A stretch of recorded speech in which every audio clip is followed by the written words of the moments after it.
Hi, I'm Nicki Sun from MovieWeb. I am so grateful to honestly be in conversation with you, Rainn, because out of all the projects you've done, Soul Pancake, your new book, Soul Boom, and now the Geography of Bliss, a lot of your projects has focused on human connection.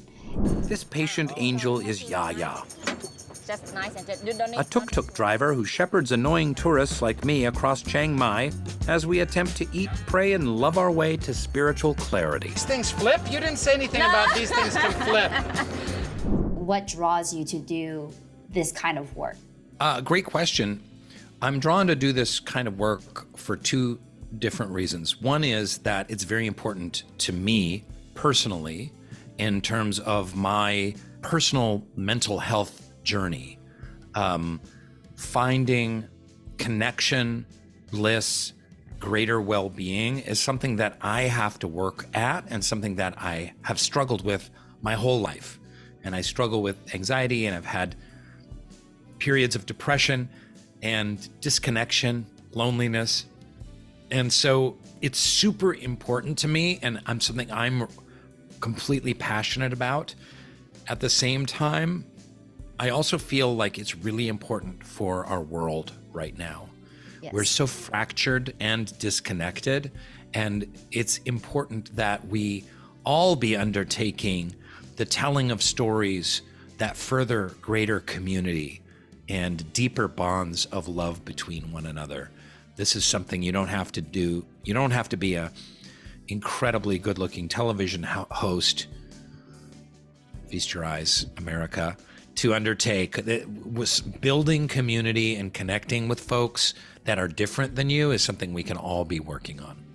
Oh, I love that so much. And what was it like hosting? This is your first time hosting a show? It's my first time hosting. It was great. I mean, what can I say? It was easier because this is something I really care about. I don't know if I could host a show about macrame or even sampling delicious foods from places, because I don't, it's nice to eat delicious foods, but I really care about finding bliss, happiness, joy, and well-being. So I'm in service to this larger idea that's bigger than just Rainn Wilson. What didn't viewers get to see that happened off camera, or maybe those moments that happened between you and the crew when you were traveling? You know, I think the viewers got the sense that me and the crew just had a blast, and we were kind of one big, weird, happy family on the road, because we really were. And that was super fun. What didn't they see? I don't think they saw me being grumpy, because sometimes you're jet lagged and it's like 4 a.m. wherever you live, but you've got to go be on and happy. So I tried to have my grumpiness be at a minimum, but I'm sure occasionally it flared up. I think too, for a place like Ghana, West Africa, it's a difficult journey to explore happiness, and it is a very happy place, and there's an extraordinary amount of optimism there that was really beautiful to see.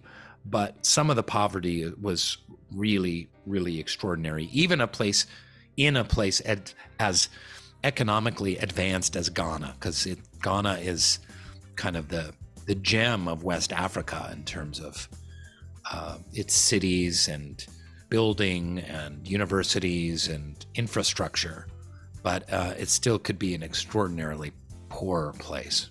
I did like from that episode the idea of joyful resistance. And I didn't know if you could elaborate a little bit more on what you might have learned from that as well.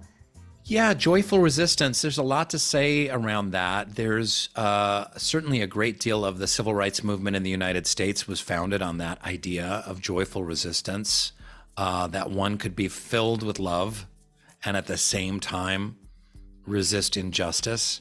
Thich Nhat Hanh, the great Buddhist monk and activist, he spoke about this often as he brought awareness about the cruelty and injustice of the Vietnam War to the West while being a Buddhist monk. And he interwove those two concepts effortlessly. Now, how do you approach the balance between seeking personal happiness and finding fulfillment and contributing to the happiness and well-being of others? Very much as you're finding happiness and searching for this, grand view, a lot of it has to do with your own personal happiness. as one works on their own personal happiness, well-being, joy, and fulfillment, one swiftly discovers, and this is really me and anyone else, that a huge component to well-being is being of service to others. So part of the problem in the United States is we focus on self-care, and we just do self-care until we feel good and we stop. Mm-hmm. We could do self-care until our batteries are charged. And then with those charged batteries, we can go out and be of service to other people. And in the doing, we actually recharge our batteries even more, because giving back creates a deep and lasting inner fulfillment. And then we're able to serve more, and to serve more, the more well-being we feel. So there's this kind of cycle between, our inner reserves and our inner journey and our outer spiritual journey to try and make the world a better place. Love that. And in your own words, has the search for bliss made any damn difference? The search for bliss for me has made a tremendous difference, in that, especially, I understand that ultimately it all boils down to one thing, and that is connection and community. And cherishing the communities that I'm in, cherishing the connections that I have, they're so fleeting, and putting more attention and respect there has really enriched my life since we stopped shooting the show about 6 months ago or so. Where would the next place to find joy would be when it does get renewed for season 2? I think season 2 is going to be Hawaii, Tahiti, Fiji, any place with a beach. I think Cabo San Lucas, maybe Jamaica. No, I'm just kidding. There's all kinds of amazing places I would love to go to, especially Nepal and Bhutan. That's a place that has been that's an area of the world that has been looking at happiness for eons. And there might be some deeper answers to be found there. Well, thank you so much for your time today. I'm so excited for the world to see Rainn Wilson and the Geography of Bliss coming out this Thursday, right? On Peacock. On Peacock. That's right. Awesome. Thank you, Rainn. Thank you, Nikki.